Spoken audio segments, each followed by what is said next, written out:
I think the comments are utterly disgraceful, and I agree with the UN High Commissioner on Human Rights, who described them as sexist and abusive, and they were.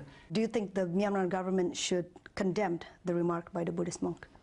Well, I think in general world opinion would condemn those remarks. Whether or not the government said anything, I don't know. But what I know is that remarks are completely unacceptable, and no woman in public life or in family life or any kind of life should be subjected to that. Do you think it's still quite common in this day and age for women in powerful positions like yourself to have to endure gender-based insults? Well, I wouldn't say it's so common, but it does happen, as we can see in this particularly disgraceful episode. And in the end, sometimes the last refuge of someone who wants to criticise is then to use a gender stereotype. But I think there's less and less acceptance of this kind of behaviour now. It's moved into the realm of this just isn't fair play at all to treat women like that.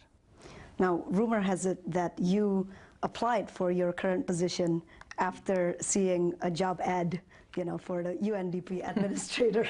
Now, when the Secretary General Ban Ki-moon's term finishes, would you apply for his job? Well, actually, the story about how I came to UNDP is slightly more complex than that. But I did read in the paper that the previous administrator was intending to stand down. And then it was suggested to me by a very senior New Zealand diplomat that I should put myself forward for the position.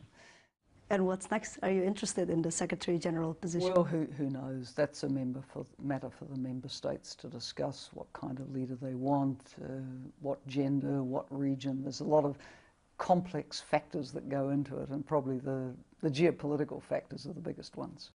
Do you think the world is ready for a female UN Secretary General? Because couldn't it also be impediments to in negotiations with world leaders who may not agree with gender equality, or who may not be ready with women in powerful positions? Well, I very much doubt it, and I base that assessment on having been myself as the leader of a country at many, many major summits. I went to Commonwealth summits over the 9 years I was New Zealand Prime Minister. There would have been maybe one other woman most years. Did I ever feel I wasn't listened to? Not at all. In fact, I sometimes felt I was listened to more intently because I was such a rare female presence at the meetings.